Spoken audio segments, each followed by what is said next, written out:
تو امام دین میں آپ کے سوال کا جواب دے رہا ہوں. آپ نے کہا کہ ایک دوائی 100 سال تک استعمال ہوتی رہی اور بعد میں ریجیکٹ ہو گئی. تو اسی کا جواب تھا کہ جب ہم انسانوں پر تجربات کیے رضاکاروں پہ، ہاں جی، ٹھیک ہے، تو ہم نے دیکھا کہ کچھ کو فائدہ ہوا، کچھ کو نقصان ہوا. نقصان کن کو ہوا اور فائدہ کن کو؟ انہی کو ہوا. اچھا، کچھ رضاکاروں کو فائدہ ہوا اور کچھ رضاکاروں کو نقصان ہوا، کیونکہ ہر انسان مختلف ہے. اچھا، آج بھی اگر ہم کسی کو دوائی دیتے ہیں تو پہلے ہم ٹیسٹ کرتے ہیں کہ کیا یہ ان کو فائدہ کرے گی یا ان کو نقصان کرے گی. پہلے ہم بہت تھوڑی مقدار میں جسم میں وہ دوائی داخل کرتے ہیں. جو لوگ ان سے سینسٹیو ہوتے ہیں نا، وہ فوراً کہتے ہیں ڈاکٹر صاحب خارش شروع ہو گئی، گھبراہٹ شروع ہو گئی، دل دھڑکنے لگا، جان جا رہی ہے میری، میں کولیپس کر رہا ہوں، میں مر گیا.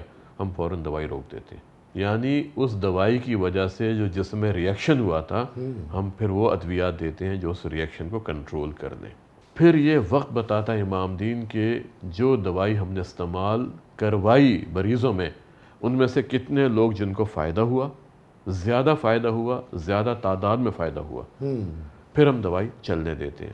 لیکن اگر ہم دیکھیں کہ نہیں زیادہ لوگوں کو نقصان ہو رہا ہے اس سے، پھر ہم دوائی کو روک دیتے ہیں. یعنی ہم یہ دیکھتے ہیں کہ دوائی کا رسک اور بینیفٹ، نقصان اور فائدہ، اس کا تناسب کیا ہے. ٹھیک، اگر کسی دوائی کا فائدہ زیادہ ہے، نقصان کم ہے، تو ہم دوائی دیں گے. اگر کسی کا نقصان زیادہ ہے، فائدہ کم ہے، تو پھر ہم دوائی روک لیجیے. روک لیں گے. تو امام دین، اب آپ نے اپنے سانڈو کو اس بات پر آمادہ کرنا ہے کہ لاہور آؤ، ہم ان کا پہلے ٹیسٹ کریں گے. ٹھیک ہے. اب ٹیسٹ کیا ہوگا؟ پہلے ان کے خون کے اندر معائنہ کیا جائے گا کہ ان کا یورک ایسڈ کتنا موجود ہے، اور یہ کتنا ہونا چاہیے انسان کے خون میں. بتائیں نا کتنا ہونا چاہیے؟ جی امام دین، آپ موجود نہیں رہتے یہاں پہ. نہیں جی، وہ میں ذہن میں جب سانڈو پھنسا ہو نا جی، میں پھر غیر حاضر ہو جاتا ہوں. کیوں؟ ذہنی طور پر میں اب یہ سوچ رہا ہوں کہ جب میں اسے یہ کہوں گا کہ بھئی میرے ساتھ چلو، تو اس نے کہنا میں نے نہیں جانا. اچھا. تو پھر مجھے اس کو جھوٹ بولنا پڑے گا کہ وہاں ایک شادی ہے، وہاں بڑے کھانے پکے ہوں.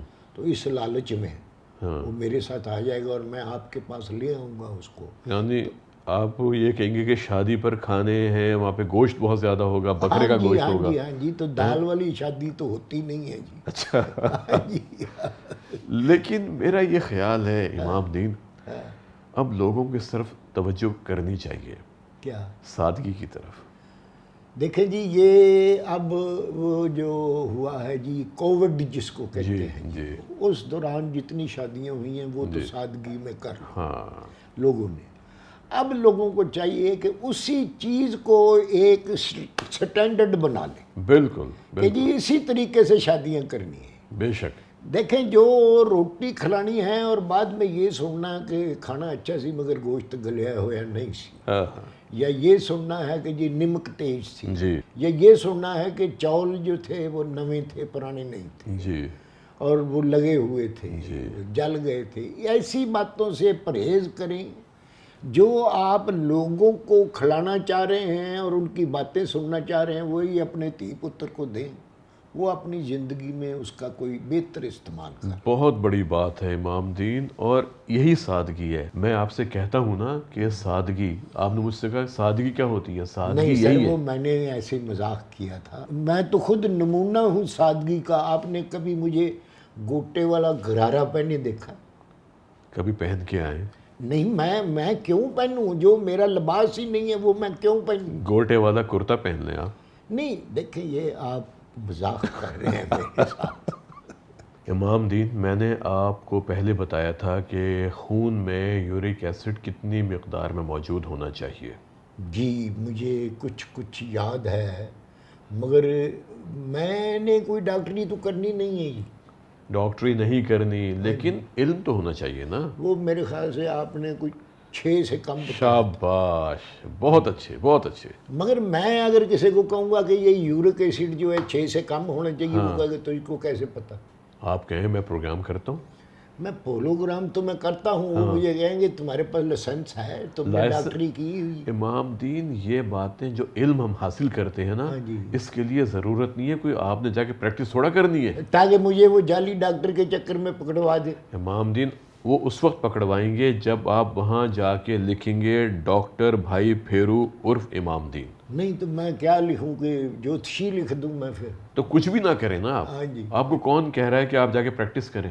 اچھا ڈاکٹر صاحب دیکھیں، یہ تو بحث میری تو بنتی نہیں۔ نہیں، مجھے آپ ایک بات بتائیں، آپ جو میرے پاس آتے ہیں، ہاں جی، کیا آپ نے جا کے اپنا کوئی دواخانہ کھولنا ہے؟ نہیں سر، میں اس لیے آتا ہوں، میں تو اپنے ذہن کو روشن کرنا چاہتا تو جب روشن کرنے آ رہے ہیں تو پھر آپ کو پتہ چل گیا کہ خون میں اگر یورک ایسڈ کی مقدار 6 سے زیادہ ہوگی تو نقصان کرے گا۔ ٹھیک ہے، کوشش کریں کہ خون میں یورک ایسڈ کی مقدار 6 سے کم ہو۔ ٹھیک ہے، بعض اوقات یورک ایسڈ کی زیادتی کی وجہ سے کانوں پر ہاں جی۔ ابھار آ جاتے ہیں۔ کیا ابھار؟ جی، کس طرح کے؟ مثلا کان وہ ویسے ہو جاتے ہیں جیسے پہلوانوں کے ہوتے ہیں، یوں ٹوٹے ہوئے کان؟ ایسے نہیں ہوتے، ادھر تھوڑے چھوٹے چھوٹے گوبڑ سے بن جاتے ہیں۔ اچھا، گوبر سے بن جاتے ہیں۔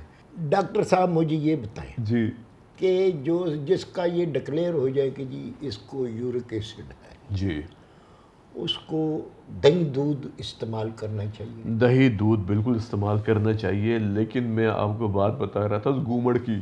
گومڑ کو چھوڑیں، وہ اللہ معاف کرے۔ نہیں وہ ضروری ہے، اچھا، وہ ضروری یوں ہے ہے کہ تشخیص میں اس کا بہت بڑا رول ہے، اچھا، کیونکہ جس طرح اب جوڑ سوج گیا، ہاں جی، جوڑ درد کر رہا ہے، ہاں جی، اس میں دکھن ہے بہت زیادہ، چلا نہیں جا رہا۔ جی جی جی، آپ کو پتہ ہے یہ جو ہپوکریٹس تھے یہ اسے کہتے تھے ان واکیبل ڈیزیز، یعنی وہ ایسی بیماری جس سے انسان چلنا ہی چھوڑ دیتا ہے، یہ وہ جو صاحب تھے وہ جنہوں نے دریافت کیا تھا اس جن کو ہم کہتے ہیں بابائے میڈیسن، میڈیسن، بابائے طب بھی کہہ بابائے سکتے ہیں۔ طب بھی کہہ سکتے ہیں، جی شاباش۔ جی جی، اور آپ کو پتہ ہے ان کا مجسمہ آج بھی ہاں جی، یونان میں لگا ہوا ہے بالکل چونک میں، لیرسا ایک جگہ ہے وہاں پہ لگا ہوا ہے۔ کہ یہ وہ شخصیت تھی جس نے انسانیت کے لیے کام کیا۔ بے شک امام دین لگانے چاہیے، کیونکہ جن لوگوں نے اتنی خدمت کی ان کا نام تو رہنا چاہیے نا۔ ان کو میرے خیال سے اردو میں مشاہیر کہتے ہیں۔ مشاہیر کہتے ہیں، یہ وہ مشہور لوگ ہیں ہاں، جنہوں نے انسانیت کی خدمت کسی بھی شعبے میں رہ کر کی۔ بے شک امام دین دیکھیں ضروری نہیں کہ آپ بہت مشہور ہوئے، آپ کو تمغے ملے، آپ کو تمغے نہ ملے، ان تمام چیزوں سے آپ الگ ہو جائیں۔ دیکھیں جی، میں تو چھوٹا آدمی ہوں، مجھے آپ یہ بڑی بات کر رہے ہیں، یہ جو واقعتاً بڑے لوگ ہوئے ہیں جن کے آج مجسمے لگے ہیں، جی، انہوں نے بھی کوئی اس کے لیے سوچا نہیں تھا کہ ان کو تمغے ملیں گے یا ان کے مجسمے لگیں گے، انہوں نے انسانیت کے لیے کام کیا۔ بے شک، بے شک، ہاں جی، بے شک، تو جو اچھے ذہن کے لوگ ہوتے ہیں جی، وہ پوری قوم کا سوچتے ہیں، بے شک، پوری انسانیت کا سوچتے ہیں، وہ قوم کا بھی سوچتے ہیں اور وہ آنے والی نسلوں کا بھی سوچتے ہیں۔ وہ سر وہ انسانیت میں سب ہی آ گئے۔ ٹھیک ہے نا؟ انسان بے شک، جو پوری دنیا کے انسان ہیں ان کے لیے وہ درد رکھنے والے لوگ ہوتے ہیں۔ اپنے بارے میں سوچا تو کیا سوچا؟ ہاں جی، اپنے بارے میں تو بندہ یہی سوچتا ہے نا جی کہ یہ میں اس کا بھی حق کھا جاؤں، اس کا بھی کھا جاؤں، کس کا پلاٹ چوپ جاؤں میں، کس کے گھر پر قبضہ کر لوں۔ یہ تو سطحی سوچ ہے نا، لیکن اور آپ یہ بھی سب کچھ یہیں چھوڑ کر جانا۔ لیکن آپ بھی اپنی سوچ کو ذرا مثبت کیجیے۔ میں نے کون سی ایسی میری سوچ ہے؟ کیوں ساڑھو؟ سانڈو کی اور بات ہے جی، وہ میرے خلاف ہے، وہ اس کا رشتہ چونکہ ایسا ہے نا جی، وہ یہی سوچتا ہے کہ یہ کیسے اکیلا اتنی زندگی گزار گیا ہے اور کس طرح یہ بڑے بڑے لوگوں سے ملتا ہے، اور وہ وہاں پر چڑیا گھر میں وہ رچ کی تو نوکری کرتا رہا، بتایا تھا رچ آپ کی نے۔ کھال پہن کے تو نوکری کرتا رہا، جی، تو وہ صرف لالچ میں کہ چھوٹی مکھی کا شہد اسے بڑا پسند ہے، وہ شہد کھانے کے لیے اس نے نوکری کر لی تھی۔ امام دین اب آپ نے کام کرنا ہے، ہاں جی، ایک تو ان کو لاہور لے کے آنا ہے۔ میں کھوتا ریڈی کا اللہ کرے انتظام ہو جائے، میں بے ہوش کر کے بھی لینا پڑا میں لے کے آؤں۔ یہ آپ کا کام ہے۔ جی لاہور لائیں، ہاں جی، ہم ان کے خون کا معائنہ کریں گے. میری طرف سے آپ بشک اس کا پوسٹ مارٹم کر دیں، پوسٹ مارٹم پتہ ہے کسے کہتے ہیں؟ اور جسے بھی کہتے ہیں آپ کر دیں. وہ میرے لیے بڑا باعث بن گیا ہے شرمندگی کا. بعد از مرگ معائنہ،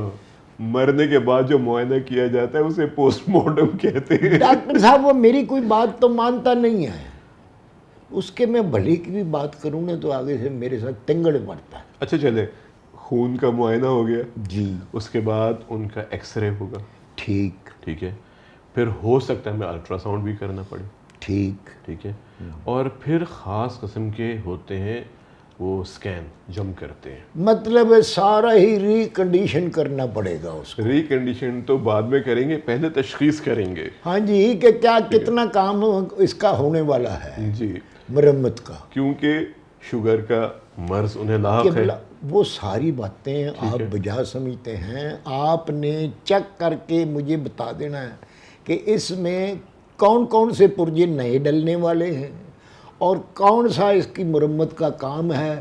اس کے بعد یہ ہے کہ یہ بالکل ریکنڈیشن ہو جائے. ریکنڈیشن کوئی نہیں ہونا. کیا مطلب؟ کیا مطلب؟ سر جو چیزیں بالکل کام کرنا چھوڑ گئی ہیں وہ تو نہیں پڑیں گی نا. آپ کے خیال میں ان کا لبلبہ نیا ڈالیں، ہم ان کے گردے نئے ڈالیں، ان کا پھیپھڑا نیا ڈالیں، ان کا دل نیا ڈالیں، ان کا دماغ نیا ڈالیں، جوڑ ہم نئے ڈالیں؟ سب کچھ پرانا رہنے دیں، بس اس کی زبان جو ہے نا وہ ذرا گونگی کر دیں. بہت بری بات ہے وہ امام دین. میرے خلاف نہ کوئی سازش کرے. وہ آپ کے خلاف سازش نہیں کرتے، آپ ان کے خلاف ایسی باتیں کرتے ہیں کہ وہ مجبور ہو جاتے ہیں آپ کے خلاف باتیں کرنے پر. اگر آپ اپنے آپ کو کنٹرول کریں. دیکھیں، میں نے ایک جگہ پڑھا، آپ کا دشمن کتنا ہی سخت ہو آپ کے خلاف، وہ کتنا ہی پلان کرے کہ آپ کو نقصان پہنچانا چاہتا ہے، آپ اپنی زبان کو نرم کر دیں. دیکھیں میں جب بھی آتا ہوں میں اس کی کسی نہ کسی بیماری کا ذکر کرتا ہوں نا. پہلے آپ ان کی غیبت کرتے ہیں. اس کا نام جو ہے، اس کا کام جو ہے، اس کا فعل جو ہے، اس کی زبان جو ہے، وہ اگر غلط استعمال کر رہا ہے تو وہ بھی آپ کو نہ بتاؤں. آپ یہ کہہ دیں کہ انہیں یہ بیماری ہے اچھا، اور آپ علاج بتا دیں کیا کرنا ہے. وہ جیسے چون چون کا مربع ہوتا ہے، جی، وہ بہت ساری بیماریوں کا مربع ہے.